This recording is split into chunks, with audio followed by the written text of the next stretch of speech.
The temperature had dropped to 20 below zero, and through the small window of her log cabin, Helmi Virtanen could see her neighbors' chimneys belching desperate smoke as families burned through their winter wood supplies trying to stay alive.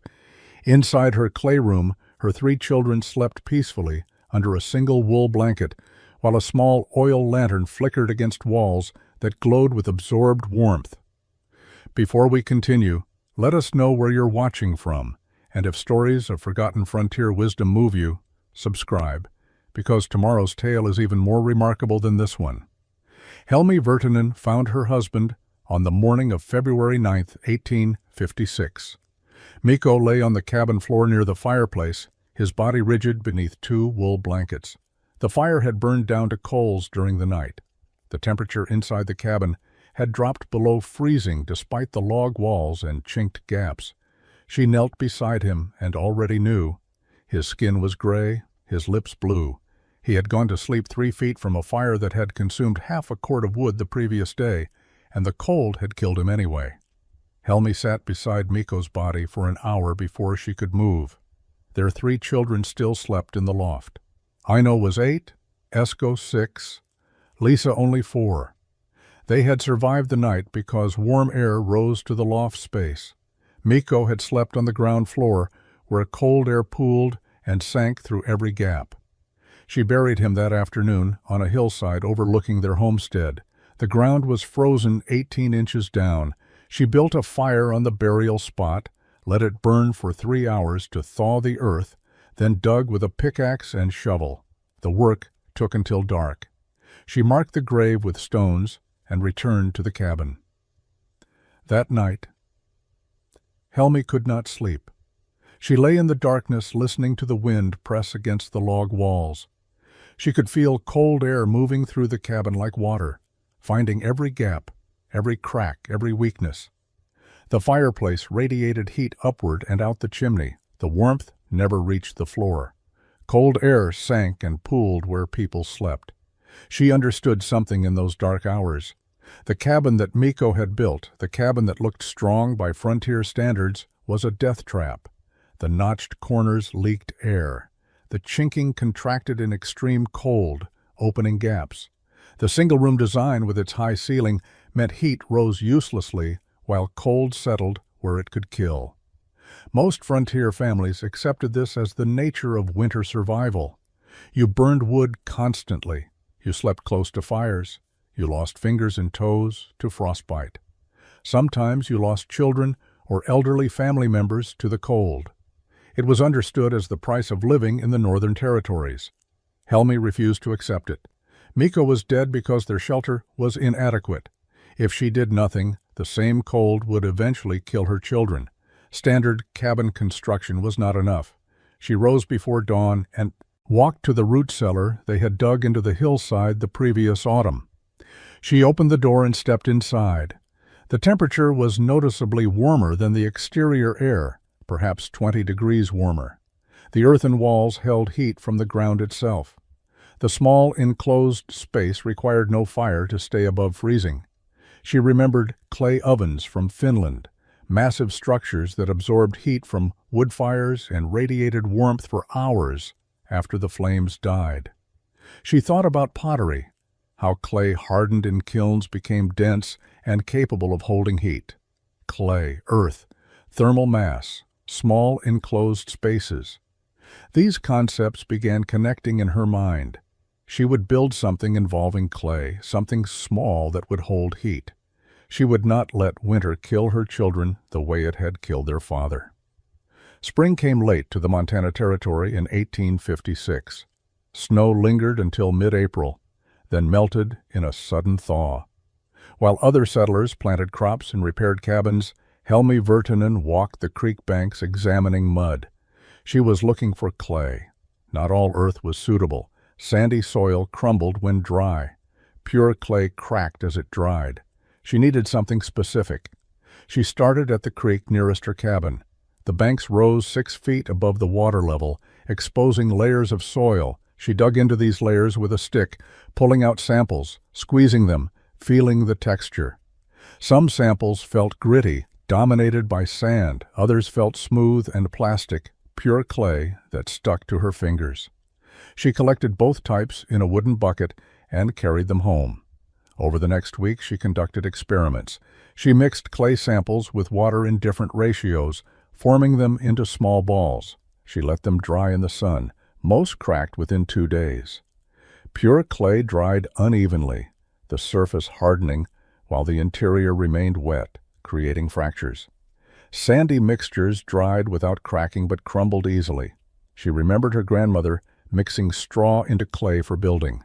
The straw provided structure, tiny fibers that held the clay together. Helmi chopped dried grass into half-inch pieces and kneaded it into wet clay. The mixture held together better when dried. She experimented with ratios, 3 parts clay to 1 part sand with straw, 2 parts clay to 1 part sand, equal parts with less straw. She formed each mixture into balls, let them dry, then dropped them from shoulder height onto a flat rock. Pure clay balls shattered. Sandy balls crumbled.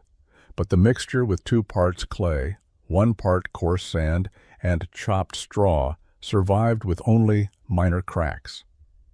She made 10 more balls with this ratio. 8 survived. This was her formula. She spent another week refining the technique, testing moisture levels and drying times. She built small test patches on flat rocks, layering the clay mixture 3 inches thick, letting each layer dry partially before adding the next. By early May, she needed to test heat retention. She built a pimbiti, small fire pit surrounded by rocks, then covered the rocks with her clay mixture, building up walls 6 inches thick in a circle 2 feet across. She let it dry for a week, then built a fire inside and let it burn for 4 hours. After the fire died to coals, she placed her hand near the clay walls. They radiated heat strongly. She extinguished the coals and waited. 2 hours later, the clay still felt warm. 4 hours later, warmth remained. 6 hours after the fire had died, residual heat lingered. This was what she needed. Clay absorbed heat slowly and released it slowly. A large mass of properly mixed clay could store warmth, heat it during the day, and it would radiate through the coldest night. Her neighbors noticed her activities. Terttu Laaksonen found Helmi kneeling beside clay-covered rocks, hands black with mud. She asked if Helmi was making pottery. Helmi said no, testing clay for building. Terttu suggested she should remarry. A woman alone cannot manage a homestead. Helmi continued testing the clay. She needed to keep her children alive through next winter. That evening, Terttu mentioned Helmi's behavior to other families. Oscar Lindgren laughed openly. "The widow is playing in mud like a child," he said. "Grief has broken her mind." By late May, Helmi had a clear vision of what she needed to build. Not a full cabin, but a small, dedicated space designed solely for warmth. A clay room where her children could sleep through the coldest nights while using minimal fuel. She selected a location against the north wall of the existing cabin. Building there would provide structural support on one side.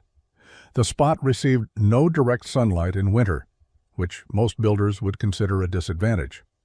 Helmi saw it differently. A space that stayed consistently cold would benefit most from thermal mass heating. She paced out dimensions on the ground, 6 feet wide, 8 feet deep, small enough to heat efficiently, large enough for 3 children to sleep comfortably. She would build the walls 8 feet tall at the highest point, creating enough headroom to stand inside. She sketched rough plans using charcoal on pieces of birch bark. The exterior would be a simple rectangular structure built from salvaged logs and stones. The innovation would be invisible from outside, hidden in the interior construction.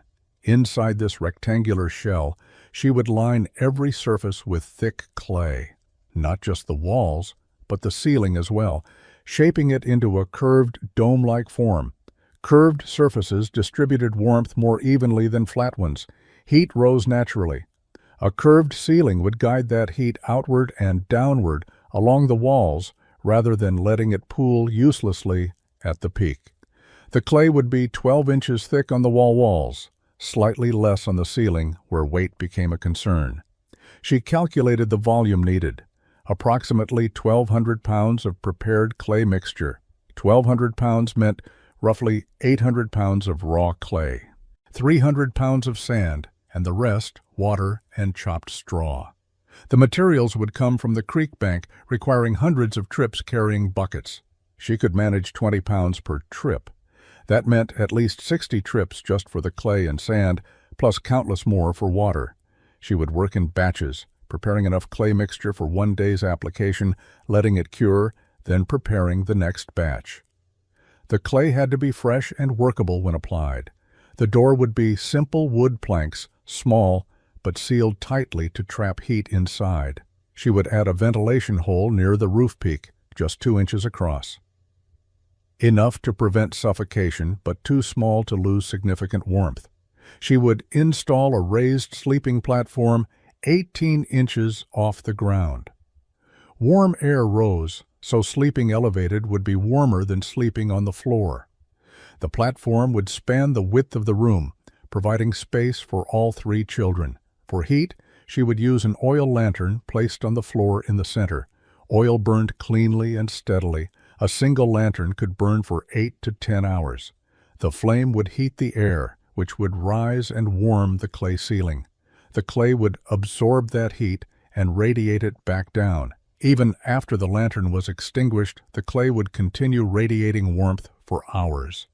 She had no formal education in engineering or architecture, but she understood heat, cold, and survival.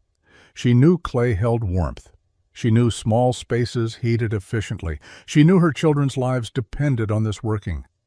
She began hauling clay from the creek the next morning. Helmi began building the outer frame in early June. She salvaged logs from a collapsed shed on the property, cutting them to 6-foot lengths. The logs were weathered but still solid. She set corner posts into shallow holes, then stacked horizontal logs between them, creating a rectangular box against the cabin's north wall. The construction was crude but functional. She notched the logs roughly where they met, filling gaps with stones and mud. This outer structure did not need to be perfect. It simply needed to provide a frame and weather protection for the clay work that would happen inside. The work was slow. She could manage only a few hours each day before exhaustion forced her to rest. Her hands blistered from handling rough logs. Her back ached from lifting timber. Eno and Esko helped where they could, carrying smaller stones. Lisa stayed close, handing her mother tools. Neighbors passed by periodically. Helmi's building project became a topic of conversation and amusement. Oscar Lindgren stopped one afternoon while Helmi was wrestling a log into position. He sat on his horse watching her struggle before speaking. "Building a smokehouse?" he asked. "No," Helmi said, not looking up. "Looks like a smokehouse. Or maybe a chicken coop." "It is neither." "What then?" "A room for winter." Oscar laughed. "You have a cabin already?" "A good cabin, your husband built. Why waste time on this? The cabin is not warm enough. Then burn more wood. That is what normal people do." Helmi set down the log and looked at him directly. "Normal people freeze." Oscar shook his head and rode away. That evening at the trading post, he told others about the widow building a shed to live in. The story spread quickly. Pastor Toivonen visited 2 days later. He found Helmi mixing clay in a large wooden trough, her arms covered in gray mud. Piles of clay, sand, and chopped straw lay nearby. The rectangular frame stood completed behind her, looking rough and unimpressive. "Sister Virtanen, the community's concerned," he said. "This project seems unwise." "It is necessary," Helmi replied, continuing to mix. "A woman alone should not attempt such work. You should accept help. Remarry, perhaps. Your children need a father. My children need warmth. I am providing it." "With mud?" Pastor Toivonen gestured at the clay mixture. "This is not rational thinking. Grief can cloud judgment. The church did not keep Mikko alive through winter. Clay will keep my children alive." The pastor left, troubled. He mentioned Helmi's state of mind to other families. The consensus grew that the widow had been broken by loss and was wasting time on foolish projects. Terttu Laaksonen visited in late June. She brought bread and stayed to watch Helmi work. The outer frame was finished.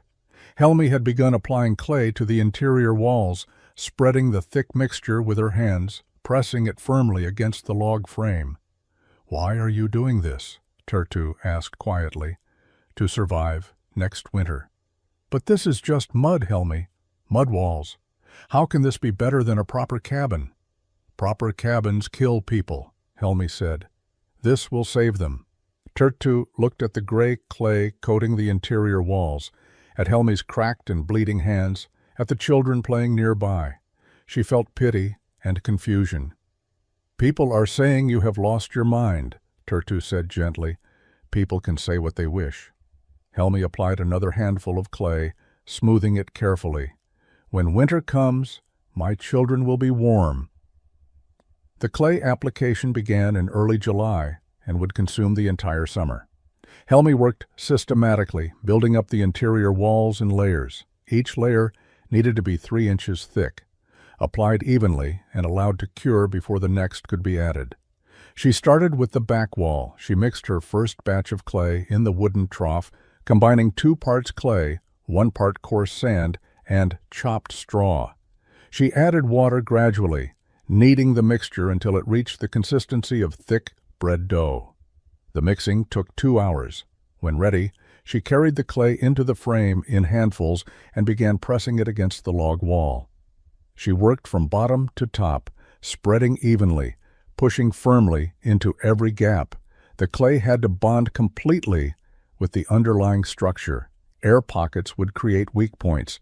She used her palms to press the clay flat, then used a flat piece of wood to create an even surface.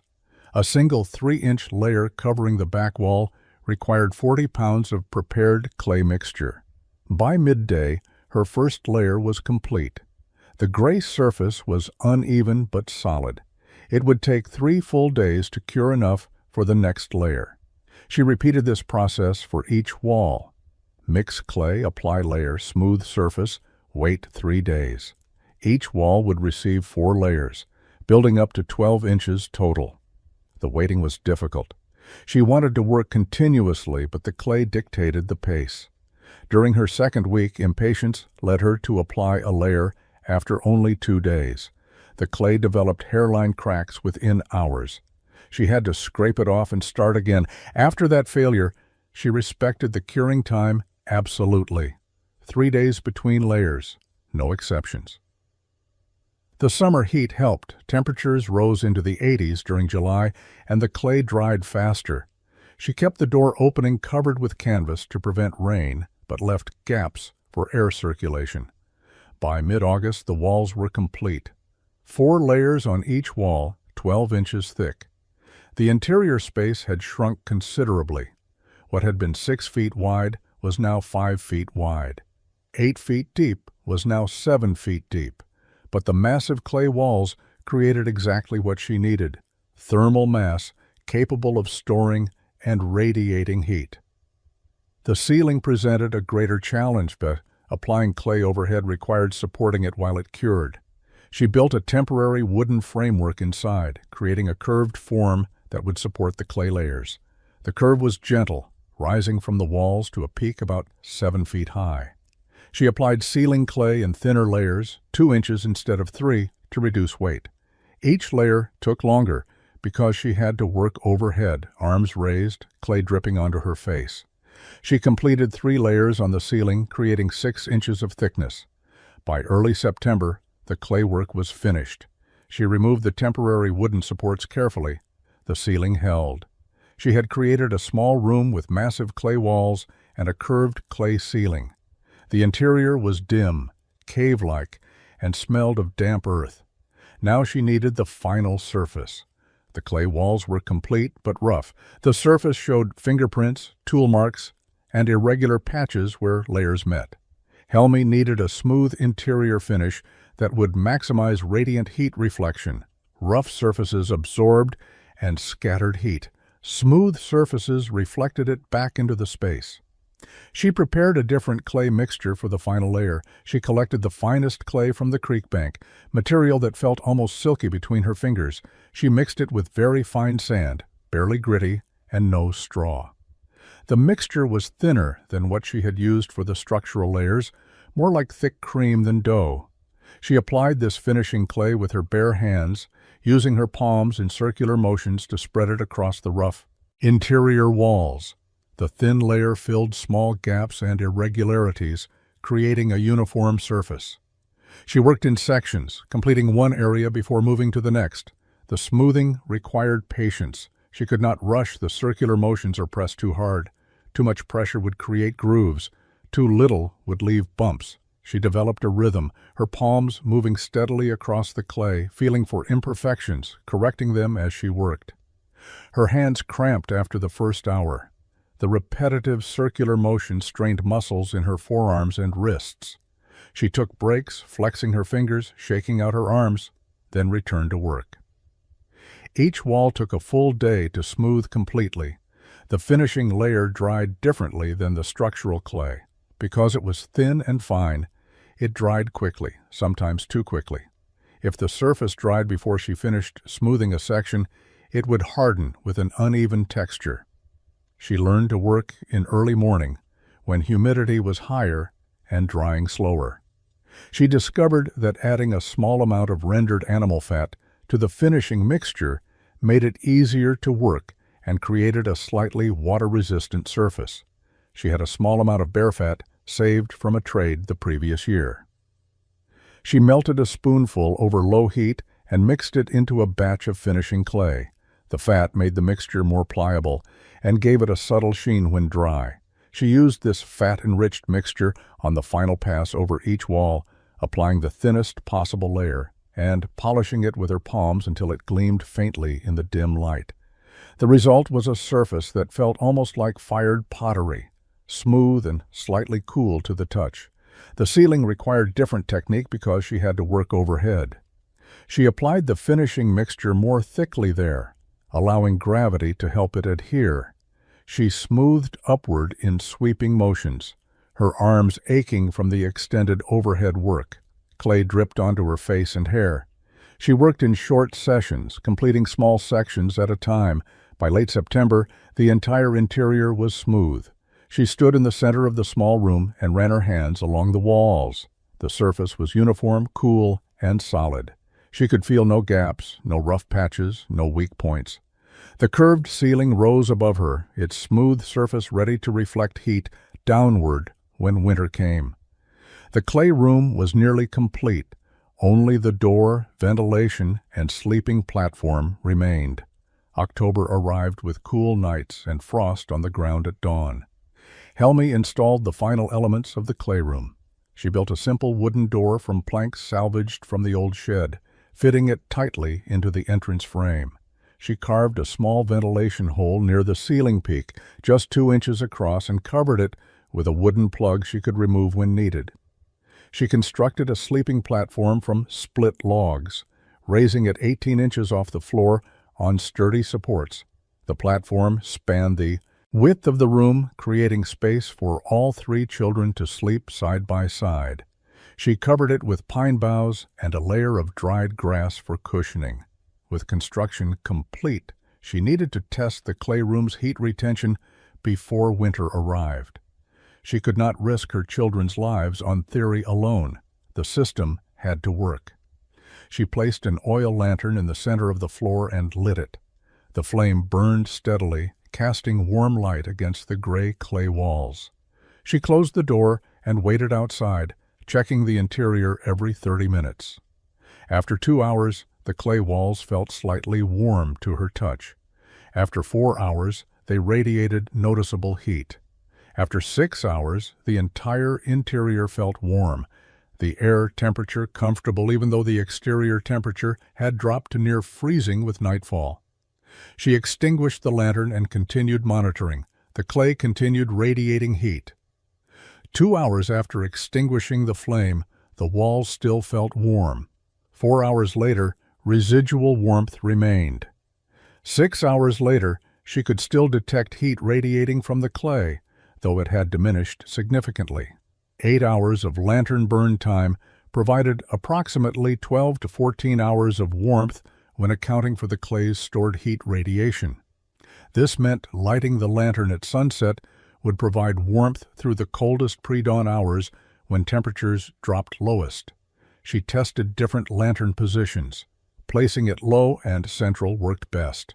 Heat rose naturally, warming the curved ceiling first, then radiating down the walls.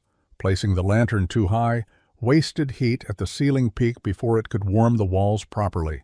She tested ventilation requirements. With the door closed and ventilation hole plugged, the oxygen level dropped noticeably after 3 hours.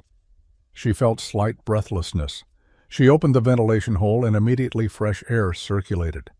The small opening was sufficient for 3 children and maintained air quality without losing significant heat. She conducted a full overnight test in late October. She lit the lantern at sunset, closed the door, plugged the ventilation hole partially, and monitored temperature throughout the night. By midnight, the interior was comfortably warm. By dawn, residual heat remained, though diminished. The test confirmed her calculations. The clay room worked. Heat from a single oil lantern, absorbed by 1,200 pounds of clay and radiated slowly over many hours, could maintain livable temperature through a cold night. The curved interior distributed warmth evenly. The thick walls prevented heat loss to the exterior. The small space required minimal fuel to warm. She was ready. When the first serious freeze arrived, her children would sleep in the clay room. They would be warm and safe, while others burned through wood supplies trying to heat drafty cabins.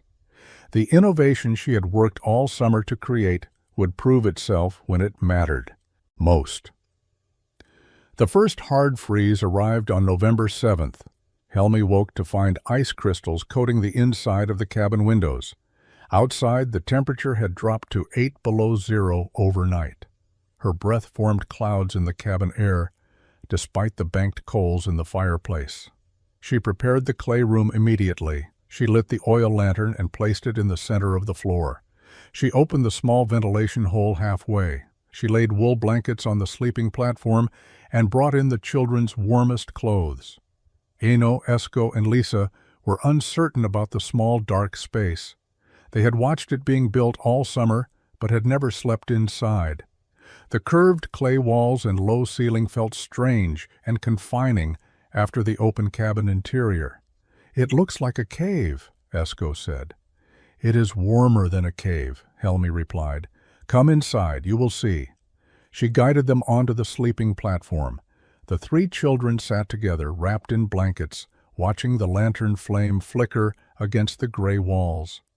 Helmi closed the door, leaving only a small gap so they could see she remained nearby. Within an hour, the children removed their outer blankets. The air had warmed considerably. The clay walls radiated gentle heat from all directions. Unlike the cabin where heat rose to the ceiling and cold sank to the floor, the clay room maintained even temperature throughout its small space. By evening, the children were comfortable in their regular clothes. They ate dinner inside the clay room, sitting on the platform, the lantern providing both heat and light. Lisa fell asleep first, curled against her sister. Esko followed soon after. Aino stayed awake longer, running her hands along the smooth clay walls, feeling the warmth radiating from them. "The walls are warm," she said, surprised. "The clay holds heat," Helmi explained. "Like stones around a fire, it will stay warm through the night." Helmi tucked all 3 children under a single wool blanket. They did not need more. The clay room's temperature remained stable and comfortable. She adjusted the lantern flame slightly lower to conserve oil but keep the heat steady. She checked the ventilation hole and found air circulating properly. She left the children sleeping and returned to the main cabin. Through the thin wall separating the structures, she could hear nothing. The clay room was silent and sealed. She spent the night in the cabin, waking every few hours to check on the children. Each time she opened the clay room door, she found them sleeping peacefully. The interior remained warm. The lantern burned steadily. The clay walls continued radiating stored heat. By dawn, when exterior temperatures reached their lowest point at 12 below zero, the clay room maintained comfortable warmth. Outside, she could hear neighbors chopping wood in the pre-dawn darkness. Families were burning through their winter supplies, trying to keep cabins warm enough for survival. Axes rang against frozen timber. Children cried from the cold, despite fires burning constantly in every cabin.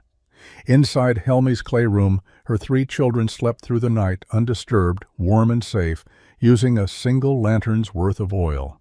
January of 1857 brought the worst cold in living memory. The temperature dropped to 20 below zero on January 14th and remained there for 8 consecutive days. Ice formed on the inside of cabin walls. Water froze solid within minutes of being brought indoors.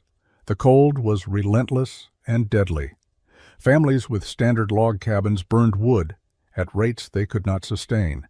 Settlers who had stockpiled cords of firewood for the entire winter found themselves running dangerously low after just 4 days of extreme cold. Cabins with roaring fires still allowed cold air to sink through gaps in chinking. Children slept as close to fireplaces as safety allowed and still shivered through the nights. 2 families abandoned their cabins entirely and moved into the trading post, crowding into the single large room where combined body heat and a massive central fireplace provided better survival odds than isolated homesteads. Others sent their children to stay with relatives in town, unable to keep them safe in frontier cabins. Oscar Lindgren's family burned through 6 cords of wood in 5 days. His eldest son developed frostbite on 3 fingers despite sleeping with his hands tucked inside his shirt near the fire. Oscar spent entire days chopping frozen timber, barely staying ahead of consumption. His wife wrapped the children in every blanket they owned. It was not enough. Terttu Laksanen's youngest son, only 3 years old, developed fever on the 6th day of the freeze. The constant cold had weakened him. Terttu kept him next to the fire continuously, but he shivered and coughed. She wrapped him in wool and fur. His fever climbed. By the 8th day, she was desperate. On the evening of January 21st, Terttu appeared at Helmy's door carrying her sick son. The child was wrapped in blankets, but shaking. Terttu's face showed exhaustion and fear. "Please," she said, "I know you have built something. People say your children are warm. My son is dying from the cold." Helmy opened the door wider. "Bring him inside." She led Terttu to the clay room. The small structure looked crude from outside, barely more than a shed attached to the cabin. But when Helmy opened the door, warmth spilled out into the frozen night. Inside, Aino, Esko, and Lisa sat on the sleeping platform, comfortable and safe. The clay walls glowed faintly orange in the lantern light, radiating absorbed heat. Terttu stood in the entrance, staring. The interior was genuinely warm, not cold with a hot spot near a fire, but evenly warm throughout the entire small space. Her son stopped shivering within minutes. "How?" Terttu whispered. "The clay," Helmy said simply. "It holds the heat." Terttu touched the wall. The smooth surface radiated steady warmth. She looked at Helmy's children, none of them shivering, none huddled desperately near a fire. They looked comfortable, almost relaxed. Outside, the temperature was 20 below zero. Inside this small room lined with clay, it felt like spring. "I thought you were mad," Terttu said quietly. "All summer watching you work with mud, I thought grief had broken you." "Grief taught me," Helmy replied. "Mikko died because our cabin could not keep him warm. This keeps them warm." Terttu stayed through the night. Her son slept peacefully for the first time in days, his fever breaking before dawn. The clay room maintained its temperature using only a single oil lantern, while outside the worst freeze in memory continued its assault.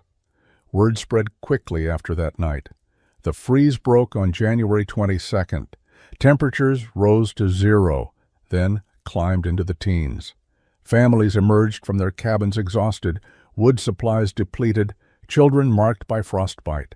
2 elderly settlers had died during the coldest nights. Several families faced severe hardship, having burned through winter fuel with months of cold still ahead. Tertu Laksonen told everyone what she had seen. The clay room that people had mocked had kept Helmi's children warm through the worst freeze using minimal fuel. Within a week, 3 families approached Helmi asking for instruction. She shared her knowledge freely. She showed them the clay deposits. She explained her mixture ratios: 2 parts clay, 1 part coarse sand, chopped straw for binding. She described the layering technique, the 3-day curing time, the importance of smooth surfaces. By spring, construction began on 5 new clay rooms. Families built rectangular frames against cabins or dug into hillsides. They hauled clay in buckets, mixed it with sand and straw, applied it in layers. The work took months, but those who committed created warming rooms that protected their families. By the winter of 1857, 11 families had clay rooms. All followed Helmi's principles: thick clay walls, curved interiors, small spaces, oil lantern heating. Children who had shivered through previous winters slept warm. Families who had burned cords of wood now used gallons of oil. Oskar Lindgren built a clay room in 1858. He never apologized for his mockery, but he followed her technique precisely. His family survived the next winter using 1/5 the fuel. The technique spread beyond the immediate settlement. Travelers saw the structures and asked questions. Families moving into the territory heard stories and built their own. By the early 1860s, clay-lined winter shelters had become common across the northern frontier. Helmi lived until 1879, long enough to see her innovation become standard practice. She never claimed credit. She never named it after herself. When people asked about clay rooms, she simply explained how to build them. She died quietly on her homestead at age 61, surrounded by her grown children. She was buried next to Mikko on the hillside overlooking their land. Throughout the territory, clay rooms continued functioning for decades. Some stood into the early 1900s, their thick walls still solid. Modern historians estimate that dozens of lives were saved because families built warming rooms that could withstand extreme cold using minimal fuel. The story of Helmi Virtanen demonstrates that frontier innovation often came from necessity rather than education. She had no training in engineering. She simply refused to accept that her children should die from cold the way their father had. What settlers had mocked as mud walls proved to be one of the most effective survival technologies on the northern frontier. The crude shed that looked like foolish work contained principles most builders did not understand. Her legacy existed in the clay-lined rooms scattered across the territory, in the families who survived winters they might not have otherwise endured. She proved that earth, water, and patience could create something capable of standing against winter's fury. She changed how people survived on the American frontier, one clay-lined room at a time.